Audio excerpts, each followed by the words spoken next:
meus amigos, boa noite a todos.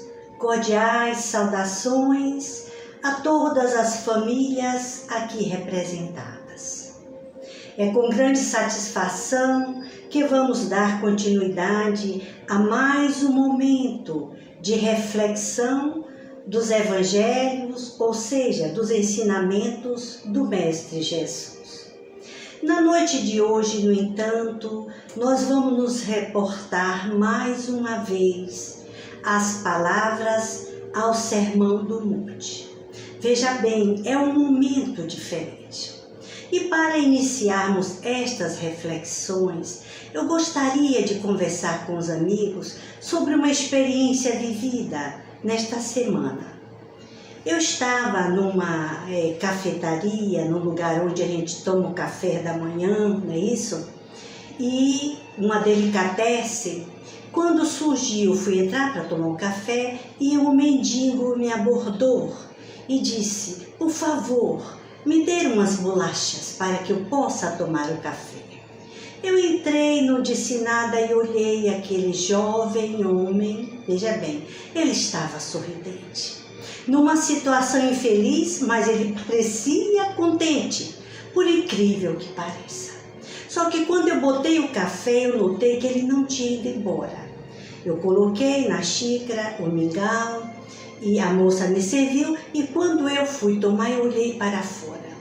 Então eu disse: meu Deus, o alimento não vai descer neste momento. Olha que contraste. Eu ali, tomando meu café da manhã, e alguém me pedindo comida, me pedindo alimento.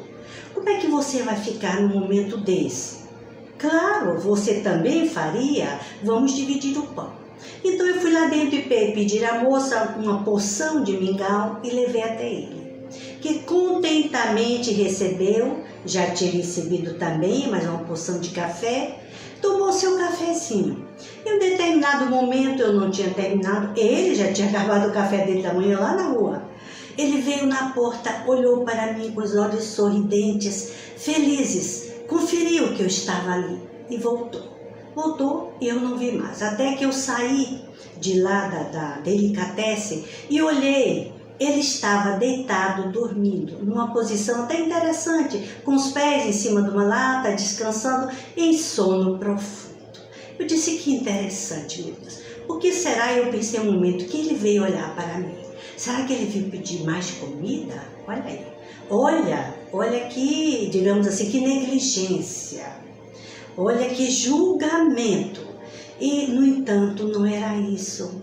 Ele veio olhar para mim e agradecer, apenas sorrindo, e voltou para seu descanso na calçada. É como se ele dissesse: obrigada, você me viu, eu não fui invisível para você. E isso é o bastante, me pareceu, para aquela alma, além do pão e do alimento. Mas não observei, meus amigos, e eu preciso dividir essa experiência com todos vocês, que nesta mesma semana eu recebia alguns escritos, alguns recados espirituais de um amigo que contava uma história de um mendigo, que ele se dera ao trabalho triste, doloroso, de se dedicar à mendicância, até que um dia, cansado da luta, ele conta todas as adversidades porque este homem passou, ele foi bater à porta de uma panificadora e lá, muito relutou. Ao invés de pedir comida, ele pediu trabalho. Recebeu o trabalho e ali ele vai contando, vai narrando. Esse homem foi feliz até que passou a se dedicar aos pobres, a dar comida aos famintos. Resultado final da história, ele modificou o seu estilo de vida. Mas o que é que este irmão e amigo espiritual nos diz? Que importante não é filosofar sobre a felicidade ou a infelicidade.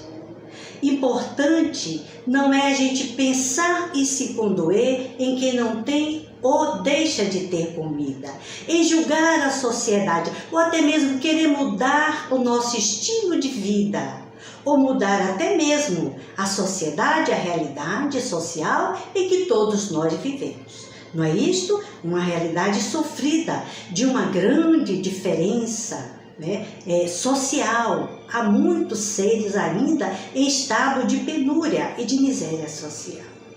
E eu fiquei a pensar, porque no final ele dizia: importante é a gente reconhecer que temos à mesa o nosso pão de cada dia. Aí você pode dizer: sim, mas isso é bem pouco, isso todos têm direito. Todos têm direitos, mas nem todos têm o pão, o alimento. E quando Jesus nos ensina, não é só o alimento do pão espiritual. Não vamos fugir da raia. É o pão da vida. Porque este próprio amigo espiritual nos dizia: podemos ou não aceitar as considerações que se façam em torno do dar e receber. Mas o que importa é que quem tem fome precisa de pão. Interessante. Uma situação espiritual, uma situação evidente no mundo físico, e eu fiquei a pensar: não, eu preciso extrair daí uma lição. E o que é que ele queria me dizer? Importa que você é feliz.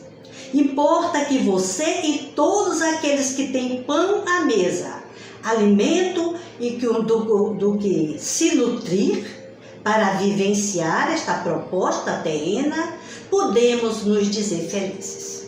E aí eu me lembrei, meus amigos, que a filosofia espírita, que foi trazida ao mundo em meados dos séculos XIX, lá no livro de filosofia básica, o professor Allan Kardec, Hippolyte Léon Denisard, faz as seguintes colocações sobre a felicidade e a infelicidade relativas. Então ele diz: verdadeiramente infeliz no mundo é aquele que não tem o que comer e o sustento para a sua vida. Então não tem o que comer, o que vestir, onde dormir. Estes podem se sentir verdadeiramente infelizes, e o são. Mas o que nos interessa nesse instante, antes de nos reportarmos lá no monte, lá nas alturas que vamos buscar neste momento, a altura das nossas consciências, a consciência espiritual elevada em Deus e nos ensinamentos do Mestre Jesus. O que importa é que a felicidade ou infelicidade neste mundo, ela é relativa. E que nós, o homem, fomos feitos para sermos felizes. Tão felizes quanto possível ainda neste mundo, aqui na Terra. E a felicidade que Jesus nos promete lá no Código do Monte é uma felicidade para agora. Assim ele diz: bem-aventurados os humildes de coração. Bem-aventurados os humildes de coração, porque eles alcançarão o reino dos céus. Então ele não diz, é algo que irá acontecer em determinados tempos. Não. A promessa é agora. Feliz é aquele que dá, feliz é aquele que doa. Assim como aquele que recebe também deve estar no mundo dos contentes, dos privilegiados. Porque nós vamos ver, a partir das nossas reflexões de hoje, que a nossa tarefa neste mundo de provas e expiações é a tarefa do servir. Servir a Deus. Servir a Deus como nos ensinou Jesus. Então eu gostaria de colocar para vocês a seguinte proposta. Que tal nós refletirmos na noite de hoje sobre os desafios, porque o Sermão do Monte não é mais uma promessa de só de felicidade, mas é um desafio que precisa ser vivenciado, que precisa ser experienciado. E os grandes espíritos ditos elevados, eles também tiveram as suas dificuldades em interpretar, em trazer para a sua consciência de relação os ensinamentos de Jesus, essa plataforma política do reino dos céus, Então nós vamos ver que estamos falando e que Jesus está traçando para nós uma plataforma política, veja bem, diretrizes e bases na lei divina, que é a lei de amor. Então nós vamos observar leis e vamos ver que este sermão da montanha, ele tem características muito importantes. Então vamos ver na noite de hoje, qual seria uma característica que nós podemos colocar para que a gente possa desmistificar, não é? Trazer o Sermão do Monte em sua universalidade, de aceitação, de verdade e de vida, que precisa ser vivida. Não importa, faça aquilo que você pode, mas realize, mas faça alguma coisa. Alguém precisa fazer alguma coisa, e neste momento não é só por nós, porque os momentos estão chegados. O momento, como nos dizem os espíritas, as escrituras, os espíritos educadores, eles nos dizem, os momentos ou o momento é chegado, os tempos são chegados.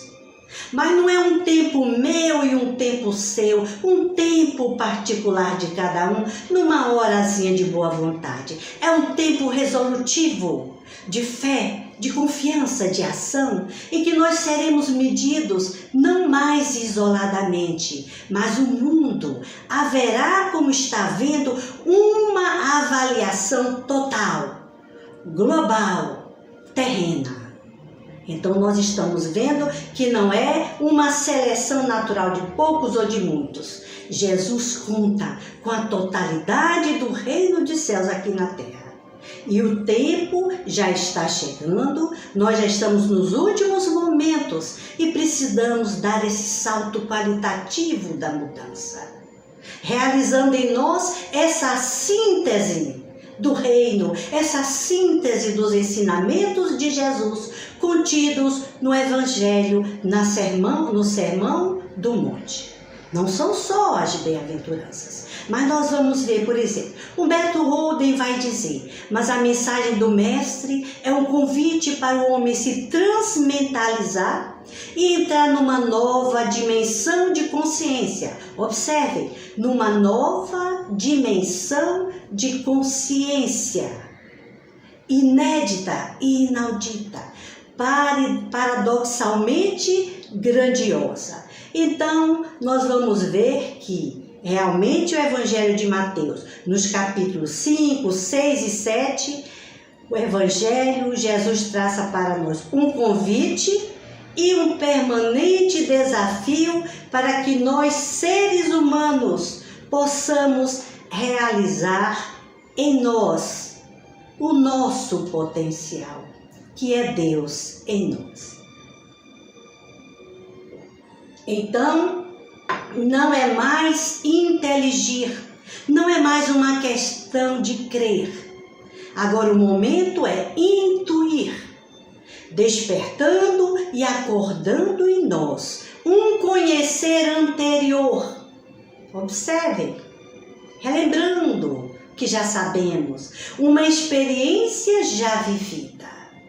Então nós podemos também ver ainda que esse Sermão do Monte, em sua característica maior, ele enfatiza para o homem a necessidade de ser. Não ter, mas ser. Então, o ser está acima do fazer. Então, além dos preceitos temporais, ele traça o perfil, o biotipo da humanidade. O biotipo da nova geração, nós já colocamos aqui a nova geração, ou a geração nova, como queiram, né? Então, esse biotipo, esse modelo de novo homem, que precisa ressurgir, que precisa rever as suas posturas, as suas crenças ultrapassadas, e vivenciar a essência, e ser, tornando-se em essência, em totalidade, um homem integral. Ou seja, o bem em todas as dimensões. Aqui nós já estamos caminhando para essa síntese do reino. Então, traçando esse perfil, é preciso, é urgente atentar para aquilo que nós somos. Eu sei fazer por amor. Esta é uma das questões que nós precisamos enfatizar de uma forma clara. Vamos ver que aqui nós já estamos fazendo a síntese. Não mais saber no sentido teórico. Isso é só conhecimento. Isso é só intelecção. Então, não é só fazer e fazer por fazer e fazer de qualquer jeito. É ir mais além. É realizar esse saber entronizado no âmago do ser. Lá no fundo do coração, esse altar da consciência, esse altar de Deus que Jesus nos ensina. E passarmos a transmentalizar em amor para todos aqueles que nos cercam. Viram como é bem diferente de só pensar, de só filosofar, de só decorar ou memorizar palavras do reino? Porque foi assim que Jesus nos ensinou. Ele disse, não são aqueles que dizem Senhor, Senhor, que encontrarão o reino dos céus, mas aquele que fizer a vontade do meu Pai que está nos céus, acima de tudo e de todas as coisas. Então, meus amigos, a gente percebe que o chamado do Cristo é desafiador. É para quem tem coragem, é para quem quer segui-lo. Não dói, não, você não paga preço nenhum, é de graça, somente de graça. Não custa nada, você se decidir. Então, o Sermão da Montanha, como nos diz Santo Agostinho, ele diz, o Sermão da Montanha é o padrão de vida de um cristão. É o padrão de vida de um cristão. E nós já estamos falando de padrão. Padrão é aquele comportamento que se repete e que se condiciona.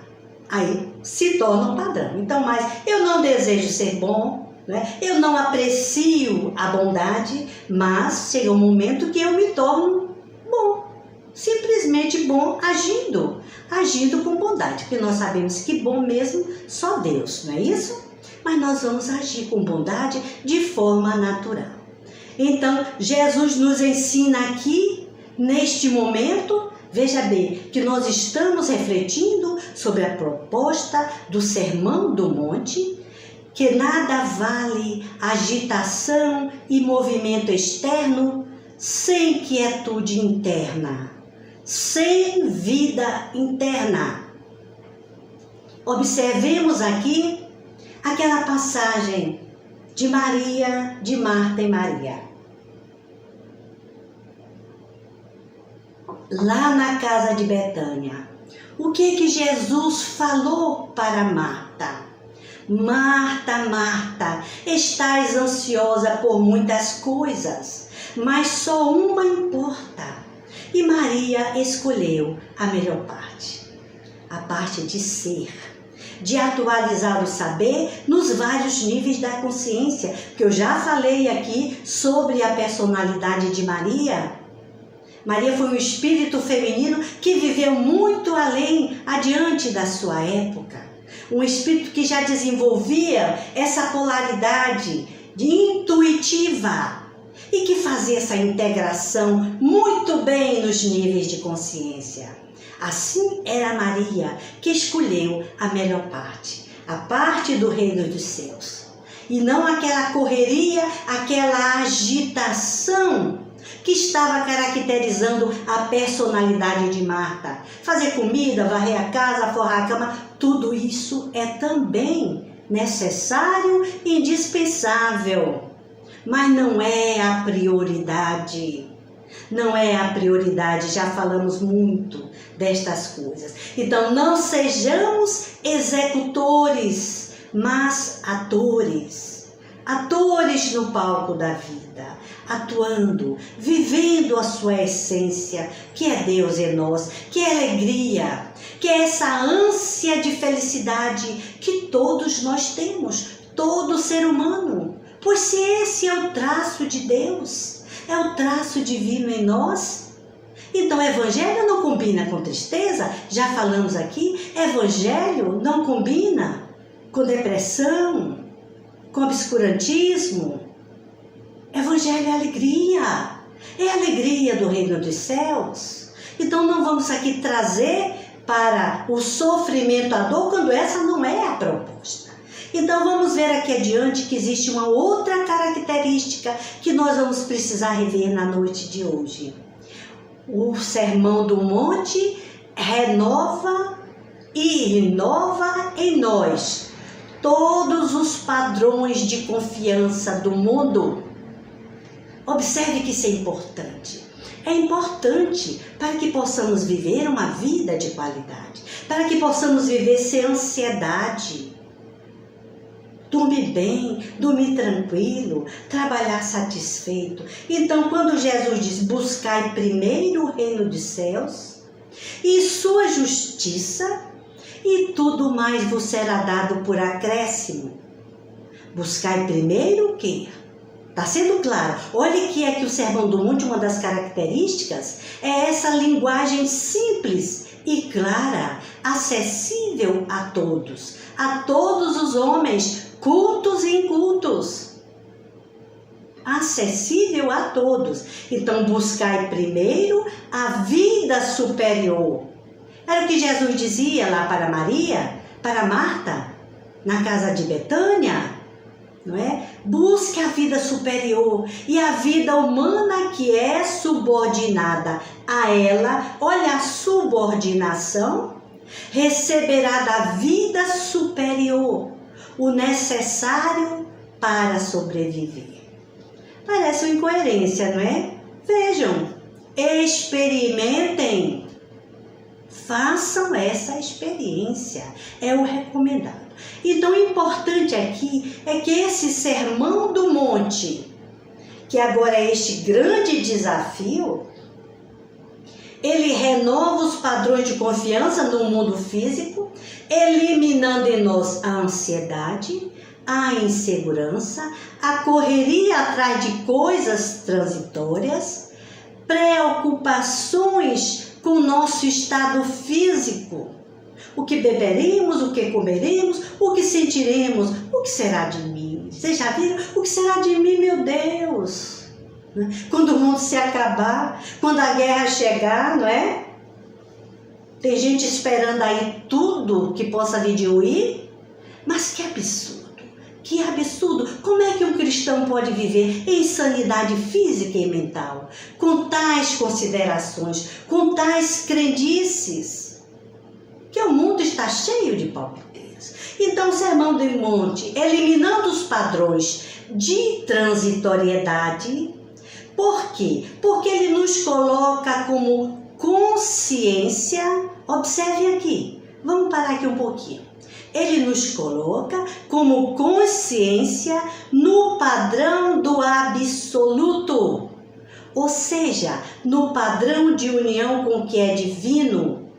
E quem tem a união com o divino vive na luz, vive na beleza, vive na fartura, vive na abundância. E como nos diz Paulo de Tarso, vive na graça do Senhor. Perceberam? Quem tem Deus tem tudo. Quem está com Deus está com tudo. E não erra, e não vacila. Será que nós estamos sendo claros ou nós estamos exagerando na palavra, na colocação? Vamos adiante. Então, para que a gente possa revisar. O Sermão do Monte é síntese, é convite a ser e não apenas o fazer. O Sermão do Monte renova os nossos padrões de confiança no mundo. Ele não tem linguagem difícil nem complicada, já falamos, é uma linguagem simples e qualquer mente, qualquer consciência entenderá o convite de Jesus. É uma linguagem que toca qualquer alma, qualquer consciência. Então vamos ver que nós vamos ver mais adiante como é que vai dar essa síntese, como é que nós vamos ser. Não é? Primeira, nós vamos ver aqui uma última característica, porque são muitas, mas nós vamos ver aqui, escolhemos. Libera o Sermão do Monte, libera e liberta o nosso coração de qualquer ato exterior. Veja bem, de qualquer ato exterior. E vem nos trazer o conceito de pureza que nós desconhecemos. Bem-aventurados os puros de coração, porque eles verão a Deus. Que é puro de coração, como Jesus o é e foi. Vê Deus no seu irmão, vê Deus no homem, seu irmão de humanidade. Filhos de um mesmo Pai, com a mesma origem divina. Perceberam aí a grande diferença? Então, é nesse ponto dos nossos raciocínios que nós vamos entender por que Jesus falava com a samaritana. E nem por isso Jesus se tornou impuro. Porque Jesus, veja bem, dava atenção às meretrizes. Porque ele se alimenta com os publicanos e pecadores. Por que ele se misturava assim? Notem. Não era proselitismo, ele não estava fazendo proselitismo. Ele não precisava disso. Não é? Um Cristo de Deus, um enviado, o Messias. Então, porque Jesus era e é puro, e o seu evangelho nos traz essa pureza. Então, bem-aventurados os puros de coração, voltamos a repetir, porque eles verão a Deus. Então, o que é ser puro se não voltar à nossa origem? Vamos descomplicar aqui essa pureza. O que é ser puro se não voltar à nossa origem? Fomos criados simples e ignorantes. Não fomos criados impuros. Simplicidade e ignorância. Ignorância não é maldade, é desconhecimento. Perceberam, meus amigos, como é um momento de grande desafio? Voltar à nossa verdadeira origem, que esse que é o caminho que a religião traça. E quando nós falamos em religião, nós falamos em religação da criatura com o seu Criador. Nós não estamos falando aqui em preceitos e formas exteriores. Nós não estamos tocando nisso. Né? Nós estamos falando no caminho que nos leva de volta a Deus, ao nosso Pai. Então, nossa origem é divina. Nossa origem é luminosa. Aí eu lhes pergunto, a luz se contamina? A água é facilmente contaminada, mas a luz é contaminada? Não é. Então ninguém vai contaminar esse Deus, essa luz, essa nossa essência, que é luz, que é Deus em nós. Então é preciso que a gente esteja muito atento, porque nós somos em essência uma substância pura. Só que nós nos contagiamos. Olha que momento histórico bem interessante. Nós vamos nos contagiando, o ego vai se contagiando, que é esse eu de relação, que é essa energia de periferia, não é isso? Vamos chamá-la de personagem ou personalidade, com outras substâncias, outros agregados que não pertencem à nossa natureza divina. Olha que chamado bonito esse chamado do Cristo. Então o que é que nós vamos fazer? Ser puro, tornar-se puro significa limpar o vaso. Limpar o vaso. Para que a essência não se contamine, porque não vai se contaminar, não é? A água não se contamine, não é? A bebida que você vai colocar no jarro não é assim? Você vai limpar o jarro. Vai limpar o copo onde você vai botar o alimento. Então significa eliminar essas impurezas, afastar estas substâncias que nós agregamos à nossa essência. E o que é que vai acontecer? Elas vão fechar a passagem da luz. Olha, a luz vai impulsionando, o crescimento é de dentro para fora. E no momento em que nós fazemos essa catarse, essa limpeza, que nós nos colocamos a limpo tudo isso para fora, nós nos esvaziamos para dar espaço a essa luz que é Deus em nós, para atualizar essa luz. Daí Jesus colocar como o primeiro degrau deste caminho da felicidade. Qual é o primeiro degrau? A humildade. A humildade. É nesse momento que nós vamos esvaziar esse nosso íntimo, essa nossa casa mental de todas as impurezas. E vamos abrir passagem, porque senão a gente não chega lá em cima. Já pensou nos puros de coração? Nos limpos de coração? Já pensou na justiça, na sede e fome de justiça? Se nós estamos cá embaixo nesse primeiro degrau, apegado a este ego de inferioridade, muitas vezes ainda a nossa ancestralidade, animalidade, vingança, ódios, ressentimentos, tudo isso é agregado, que não pode contaminar e que não vai contaminar e não deve impedir a passagem da luz. Por isso, vamos limpar. Através da humildade eu percebo.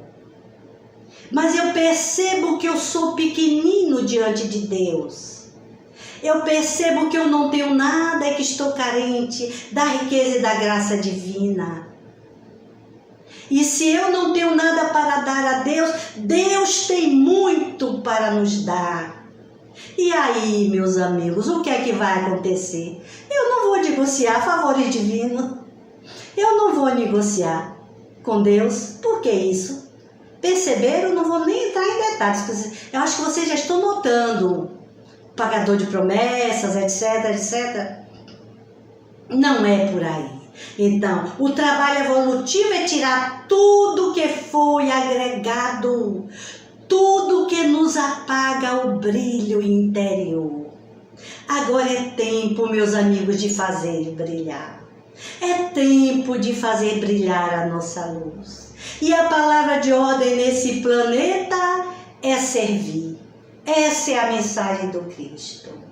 Nós não estamos aqui para sofrer, para gozar, para aproveitar a vida. Nós não estamos aqui para passear. Não é uma viagem de férias, de veraneio. Nós estamos aqui para servir e tudo mais é consequência do serviço que prestamos a Deus. Vamos ver agora nessa nossa reta final como é que nós vamos servir a Deus. Como é que eu, que você, que nós podemos servir a Deus? Então, para sermos felizes neste mundo, né, é preciso que nós aprendamos a buscar os parâmetros do planeta onde reencarnamos. Isso aqui é muito importante. Anotem aí, pega uma canetinha, anota.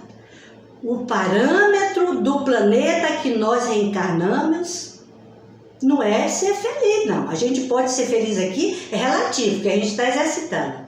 Qual é o padrão deste mundo da matéria? De trabalho, é serviço, é servir. Então a Terra não é um mundo transitório, porque mundo transitório, nós já sabemos, aqueles que estudam a filosofia espírita, pelo menos, né? É um planeta de repouso. É um mundo de repouso, onde as almas vão descansar para novos cometimentos na senda evolutiva, na senda do progresso. Mas aqui é para servir. Estamos aqui para servir. E Jesus diz muito, muito. Aqui na Terra, neste mundo ainda inferior, é um mundo de serviço. Assim nos afirma Jesus. Meu Pai trabalha e eu trabalho até hoje. O trabalho é a lei do progresso. O trabalho é a lei da vida. Ninguém evolui sem interagir, sem esse atrito entre as relações com o humano. Então, e o que é servir? Vamos concluir aqui. Servir é expressar o que somos. Simples assim. Servir a Deus, quer agradar a Deus, quer servir a Deus? Então, expresse o que você é.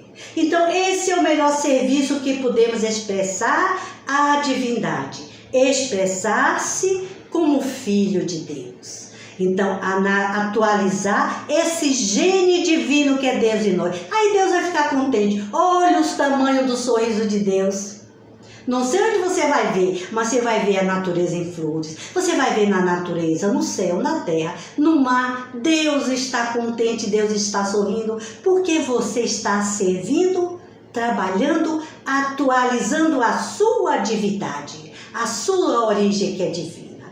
Então, em síntese, nós vamos ver que o Sermão da Montanha é preciso que a gente aprenda e com urgência façamos em nós essa síntese que é o Sermão da Montanha. Então, como é que nós vamos fazer essa síntese? Não só no fazer ou deixar de fazer, mas atentemos para o que somos, por aquilo que fazer, porque está acima do fazer, que é o ser. Então, trabalhemos os nossos padrões de confiança, já colocamos aqui, nem ansiedade nem preocupação, e construir o nosso viver com Jesus com aquilo que nós já temos em nosso mundo interno. Ninguém está pedindo de você milagres, nem santidade, nem elevação, nem bondade, simples e pequeninos atos de bondade. Olha, uma pequenina coisa, um pequenino ato de amor, um sorriso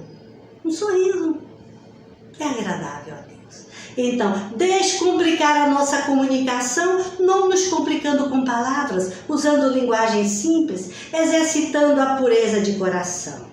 Nada externo e muita vida interior. Assim nós vamos realizar esse desafio, que não é poesia, é um tipo novo de humanidade. Quando nós aprendemos a viver essa experiência profunda que vai além do saber. Nós já explicamos aqui, inclusive, com cartazezinhos. Lembram-se? Saber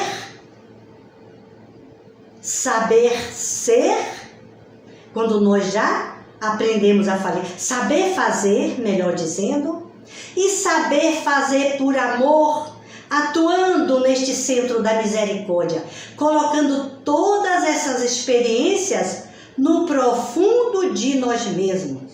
Uma experiência pessoal e intransferível. Aí eu posso dizer que eu aprendi a lição, Senhor. Aprendi que saber não é só fazer. Aprendi que saber é fazer, servir e realizar somente por amor. Gratidão, meu Deus. Gratidão, meu Cristo de Deus, que assim me ensina a crescer, a trabalhar, a atualizar esta luz nos caminhos escuros das esquinas do mundo, na trajetória da nossa vivência pessoal. Que Deus nos abençoe a todos. Vamos agora para os nossos próximos momentos de oração, agora no canal. Passemos agora, meus amigos, a fazer a nossa oração. Você tem aí seu copinho de água? Coloque. Pode botar o seu copo de água aí, tá certo? Se você quiser. Faz bem. A água é contaminável. Vamos impregná-la de magnetismo curador. Vamos pedir aos espíritos curadores e vamos sintonizar com a nossa Mãe Maria Santíssima. Lembrando os poderes da oração, cientificamente comprovados. Eu trouxe para vocês hoje um mimo.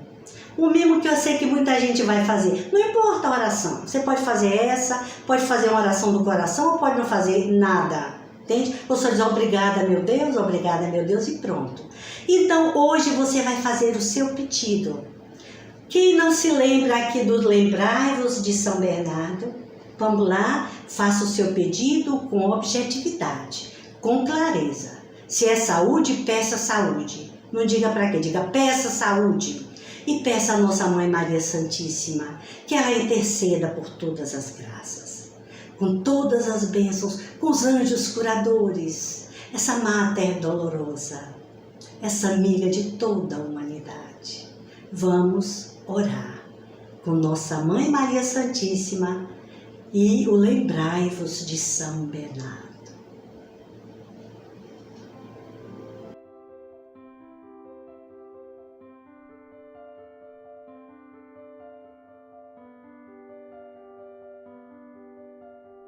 Lembrai-vos, ó Puríssima Virgem Maria, de que nunca se ouviu dizer que algum dos que recorreram à vossa proteção, imploraram a vossa assistência e clamaram por vosso socorro, tenha sido por vós desamparado.